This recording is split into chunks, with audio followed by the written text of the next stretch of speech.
বর্ষাকাল হচ্ছে যে কোনো গাছের রিপোর্ট করার মোক্ষম সময়। শুধু খালি আপনাদের লক্ষ্য রাখতে হবে যে সময় নিম্নচাপ তৈরি হবে সে সময়, যেহেতু অনবরত নিম্নচাপের ফলে বৃষ্টি হতে থাকে, সে সময়টাকে বাদ দিয়ে বর্ষার মধ্যে আপনারা গাছগুলোকে রিপোর্ট করুন। তার কারণ দেখুন, আমার কাছে যে সমস্ত আম গাছগুলো রয়েছে, এই আম গাছগুলো কিন্তু সব 8 ইঞ্চি বা 10 ইঞ্চি টবে বসানো। এদেরকে আমার বড় জায়গা দিতে হবে, কারণ সামনের সিজনের চিন্তা করে। নমস্কার, আমি দেবজ্যোতি, কুচবিহার থেকে। আর আপনারা দেখছেন রান্তুর ছাদ বাগান। প্রতিদিনের অভ্যাস মতো আজও আপনাদের সামনে আমি চলে এসেছি একটি ভিডিও নিয়ে। যে সমস্ত আম গাছ 8 ইঞ্চি বা 10 ইঞ্চি টবে বসানো রয়েছে, গাছের গ্রোথ খুব ভালো হচ্ছে, তাদেরকে রিপোর্ট করতে হবে বড় জায়গাতে। গাছগুলোকে কেন বড় জায়গাতে রিপোর্ট করতে হবে তার কারণ হচ্ছে, দেখুন আপনারা, আমার যে আম গাছগুলো কিন্তু বেশিরভাগই 8 ইঞ্চি বা 10 ইঞ্চিতে বসানো।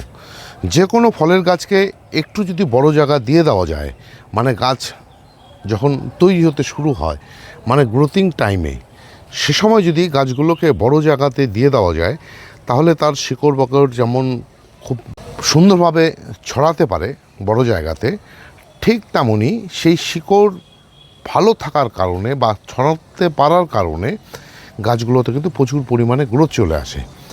তার জন্যই এই সময় এই আম গাছগুলোকে রিপোর্ট করানো, এবং এই রিপোর্টের টাইম অ্যাকচুয়ালি সবসময়ই করা যায়, কিন্তু বর্ষাকালে যদি আমরা আম গাছগুলোতে রিপোর্ট করতে পারি নিম্নচাপটাকে উপেক্ষা করে, তাহলে এই যে বর্ষার জল পেয়ে শিকড়গুলো কিন্তু খুব তাড়াতাড়ি ডেভেলপমেন্ট নেয় বা খুব তাড়াতাড়ি শিকড়গুলো তৈরি হয়ে যায়, এবং গাছগুলোতে প্রচুর পরিমাণে শাখা প্রশাখা আসতে থাকে। আর সেই জন্যই আজকে আমি আমার যে আম গাছগুলোকে সবগুলোকে রিপোর্ট করব, কিন্তু আজকে একটি আম গাছকেই রিপোর্ট করব আপনাদের সামনে। এই যে আম গাছগুলো দেখুন, প্রতিটি হচ্ছে 8 ইঞ্চি বা 10 ইঞ্চিতে রয়েছে, কিন্তু গাছগুলোর কীভাবে গ্রোথ নিচ্ছে। এই সময় যেহেতু মোক্ষম সময় এই আম গাছগুলোকে রিপোর্ট করার, তাই কিন্তু আমি এই আম গাছগুলোকে সব 15 ইঞ্চিতে দিয়ে দেবো, মানে 15 ইঞ্চি গ্রো ব্যাগে। ঠিক তার 2 বছর পর গাছগুলোকে কিন্তু সব হাফ ড্রামে দিয়ে দেবো, নয়তো যদি বেড তৈরি করি সেই বেডের মধ্যে দিয়ে দেবো।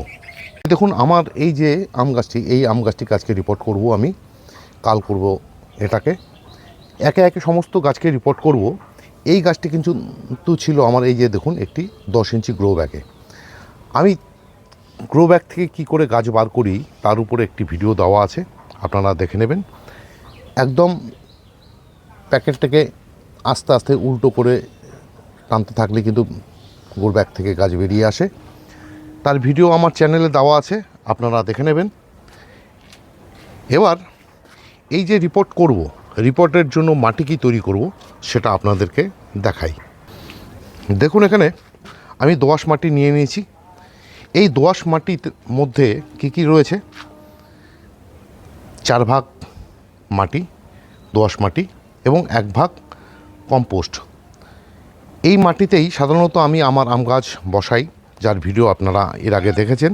যেহেতু গাছটিকে রিপোর্ট করা হবে এবং এই মুহূর্তে গাছের পুষ্টিমূল্যের দরকার, তার জন্য দেখুন আমি এখানে আমার যে বানানো মিক্স খাবার, যার ভিডিও আমি দিয়েছিলাম, কি উপাদান রয়েছে এই মিক্স খাবারের মধ্যে, সেটা আমার চ্যানেলে পেয়ে যাবেন। আমি ডেসক্রিপশন বক্সে এর লিঙ্ক দিয়ে দেব।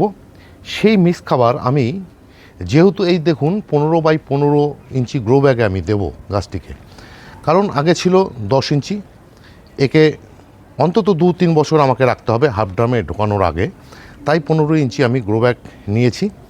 আমি সেই হিসাবে মাটি নিয়েছি, এবং দেখুন আমি এখান থেকে এই যে 2 মুঠো যে মিক্স খাবার, বানানো মিক্স খাবার, সেটা আমি ছিটিয়ে দিলাম। ছিটিয়ে দিয়ে ভালো করে মাটিকে মিক্স করে আমি এই গ্রো ব্যাগের মধ্যে বসিয়ে দেব। বসিয়ে দেওয়ার পর তারপর আপনাদের সামনে আমি ফিরে আসছি।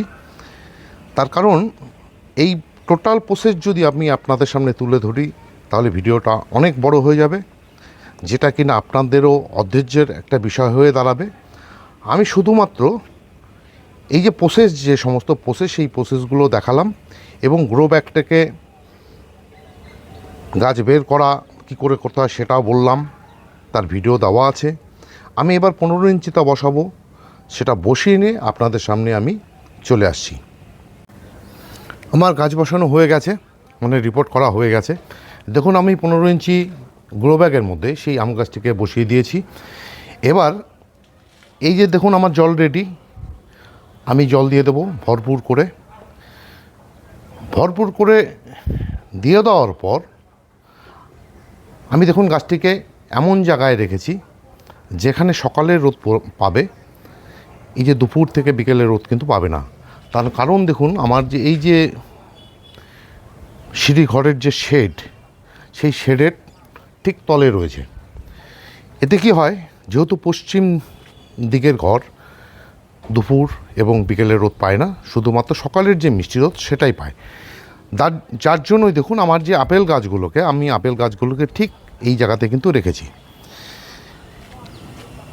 আম গাছের রিপোর্ট কেন করতে হয় তার কারণ হচ্ছে, দেখুন এই যে আম গাছের যে রুটস্টকটি কতটাই মজবুত এবং কতটাই ভালো, এবং গাছটিতে দেখুন কিভাবে নতুন ডাল ছেড়েছে।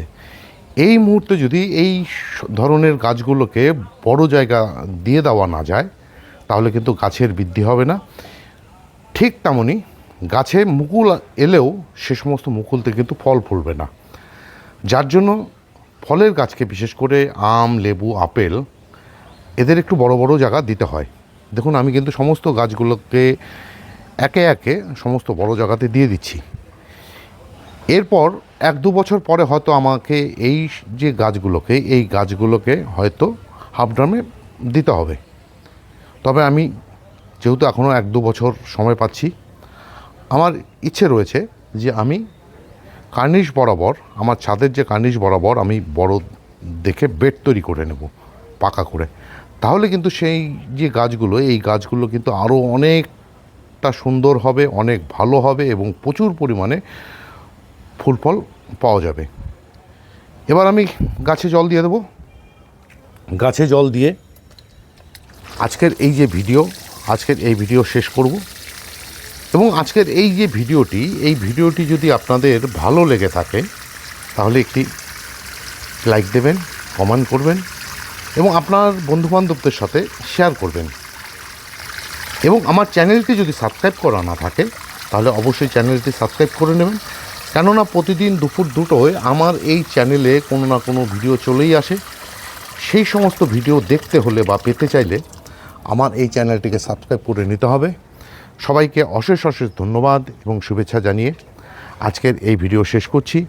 সবাই ভালো থাকবেন, সুস্থ থাকবেন, সবুজের সাথে থাকবেন। ধন্যবাদ।